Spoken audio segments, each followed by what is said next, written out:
How's it going, everyone? As you guys can tell, I'm doing something a little different here.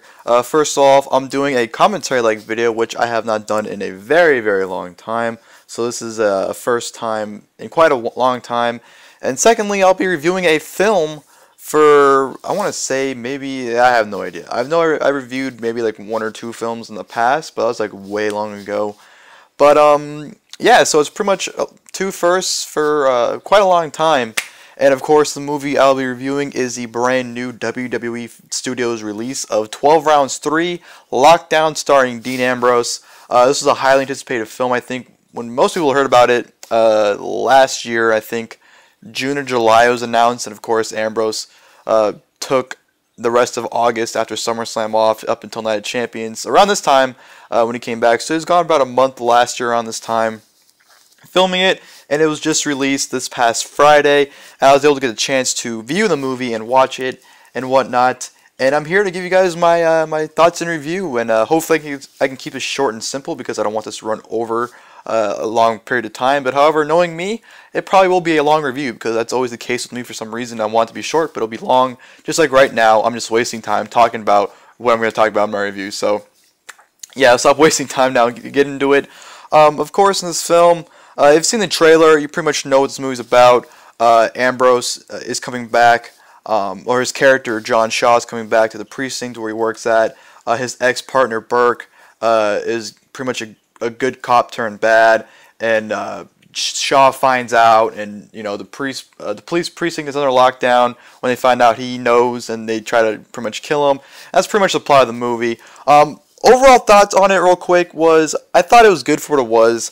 I definitely think Ambrose did fairly well for his first role, but I just feel like there wasn't really anything that stood out. I feel like it was just, you know, your typical WWE Studios film, which isn't a bad thing. I know it has a bad rep for having bad movies, but once you actually watch them, at least the ones that I've seen, they're actually not that bad. They're actually, you know, they're watchable, they're good, from at least the ones I've seen.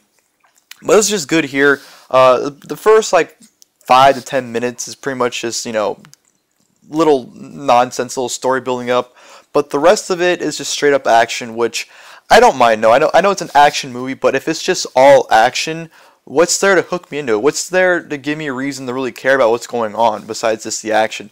That's my main problem with this film, is the fact that they just relied on the action to really grab your interest and to watch it, which, like I said, I don't mind if it's an action movie, but to me, the action needs to have a story as well to go along with it. The very beginning, they do give the background story of what's going on, but the thing is, they don't really have the story going along with the action.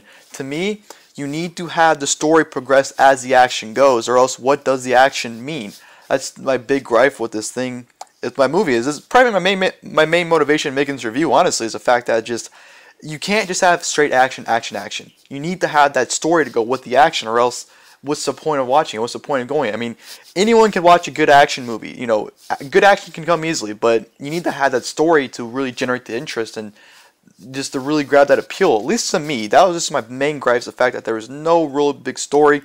Like I said, they explained it at the beginning. You know, spoilers if you don't want to hear it, so spoiler alert. The very beginning, you know, they show Burke, the bad guy, Shaw's ex-partner. He's at the I forgot what he was. I don't know if he was a drug dealer or whatever, but he was basically a guy that was working with Burke. He had evidence or pictures of Burke being dirty, you know, working with him, or you know, pretty much proof that if he needed to go to the police to show him, like, hey, this guy's working with me too, in case he got busted or whatever. They confront him, they kill him. They think they have all the evidence, but they don't.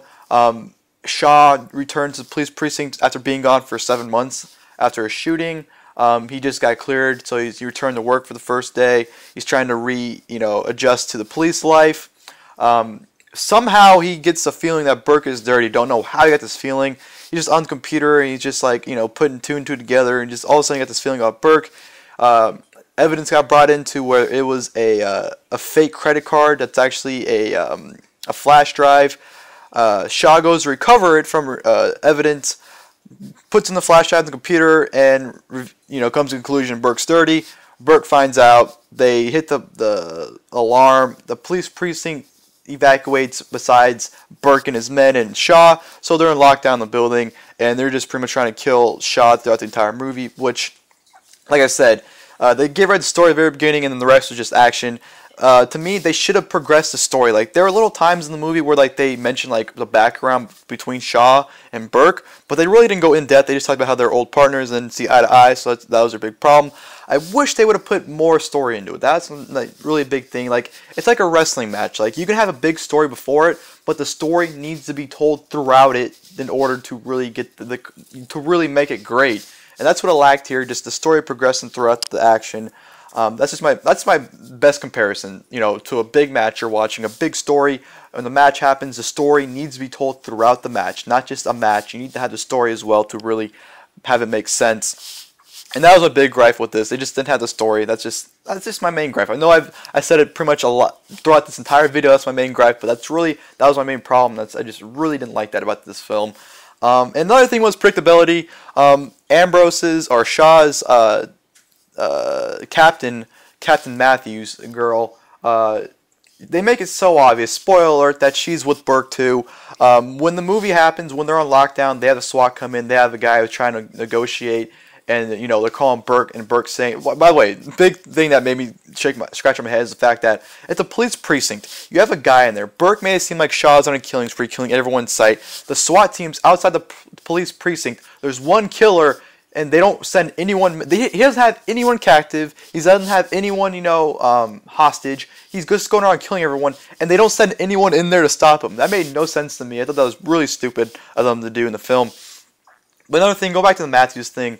Yeah, Captain Matthews, Shaw is able to call her throughout the movie, tell her that he's innocent and that Burke's dirty, because the captain of the SWAT believes Burke, that Shaw is the killer.